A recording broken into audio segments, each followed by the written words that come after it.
Poverty is the parent of crime and revolution. Poor countries are disproportionately affected by domestic war and other forms of conflict. The World Bank acknowledges that on average, a country that experiences major violence has a poverty rate significantly higher than a country that had no violence. The 10 poorest countries, as reported by the World Bank in 2019, have a GDP per capita of less than United States $600. The list includes war-ridden countries such as Sudan, Afghanistan, the Central African Republic, and the Democratic Republic of Congo.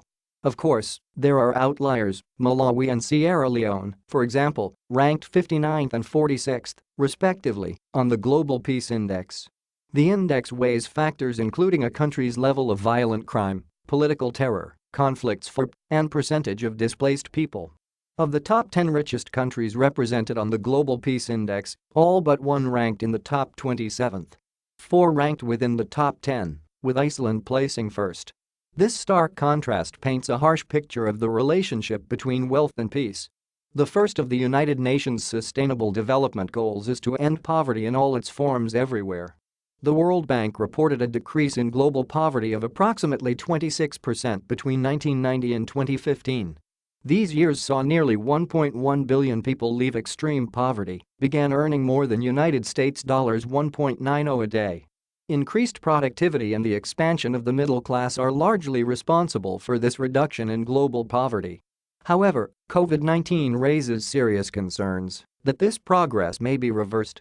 It is likely that those who can least afford to weather it will feel the global recession the most. The United Nations University World Institute for Development Economics research predicts that the pandemic is likely to increase global poverty by 500 million people, 8% of the global population. Further, the World Bank estimates that between 40 to 60 million people may fall into the category of extreme poverty. Not enough is being done to eradicate poverty and create a more equitable distribution of resources. According to the United Nations, nearly 1 in every 10 employed workers lived in extreme poverty in 2018. Approximately 20,000 people die every day from malnutrition when the Earth has enough resources to feed the world 1.5 times over. In 2017, Oxfam, a charitable organization, revealed that the world's richest 1% get 82% of the world's wealth. Oxfam also claimed that the 22 wealthiest men on Earth have more wealth than all the women in Africa, of which there are over 500 million. The UN Millennium Project found that poor countries are more likely to have weak governments.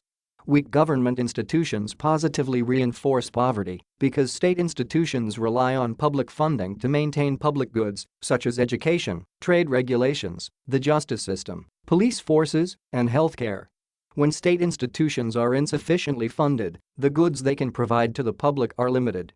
In 2000, the World Health Organization ranked 191 countries' health system performance. In that same year, the 10 countries with the lowest GDP per capita all ranked lower than 143rd place. Myanmar and Sierra Leone ranked 190th and 191st, respectively. Without the resources to enable taxpayers to prosper, public institutions further diminish their source of income, trapping poor countries in a vicious cycle. Poor and hungry societies are much more likely than high-income societies to fall into conflict over scarce vital resources, such as watering holes and arable land, says the UN Millennium Project. In 1997, the Democratic Republic of Congo, DRC, hurtled into a civil war. In that same year, DRC also experienced its lowest GDP per capita, United States $140, since it gained independence in 1960. Militia groups and the country's military fought for control over the country's east, and although the war technically ended in 2004, internal conflict continues. Many militia groups extract the country's natural resources, particularly coltan, which is plentiful in DRC. Tantalum, which is extracted from coltan, is a common, and, therefore, highly sought-after, component in electrical devices like mobile phones. Guerrillas have exploited these resources to fund weapon purchases. In 2012, the United States implemented the Dodd-Frank Act to ban companies from using conflict materials like tantalum.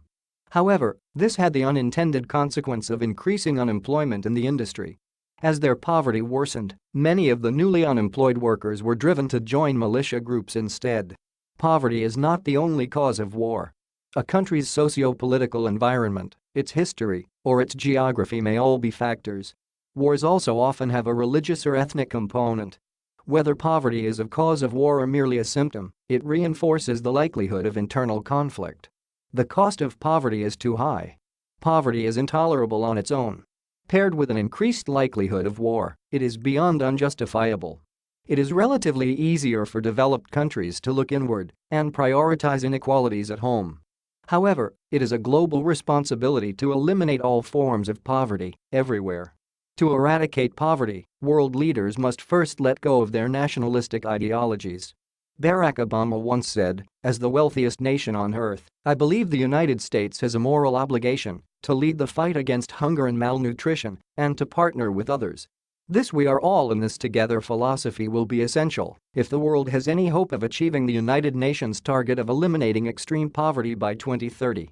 Changing the world's wealth distribution will rely heavily on rich countries. The developed world holds an inequitable amount of wealth. Free from political or religious motives, privileged countries should work collaboratively to raise the standard of living in the poorest countries. This will mean less money to spend on domestic issues. However, in perspective, it makes sense for the world to focus its resources on those who need them most. This is not to say developed countries should not spend public money at home, they should. It is to say that, where first world countries can go without, they should, to help their neighbors. The biggest barrier to this approach is the people's capacity for compassion. Compassion will dictate the sacrifices people are willing to endure. In turn, this will influence the country's political will to substantially help those in need. Billionaires are a first world problem, but they affect us all. A large proportion of the world's wealth is heavily concentrated on a small percentage of the upper class. According to an analysis by Forbes, the top 10 richest men hold more wealth than many countries, the likes of Saudi Arabia, Switzerland, Turkey, and Belgium included. One person should not legally be allowed to have more money than they can spend, while another does not have enough to eat. Ending the era of billionaires would drastically narrow the income inequality gap. Beyond all else, people must believe they can lift the world out of poverty. The world has already achieved more than it thought possible. International newspaper The Economist reported in 2017 that someone escapes extreme poverty every 1.2 seconds.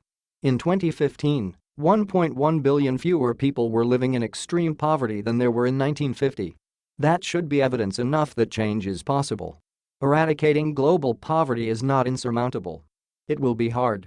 But it is necessary.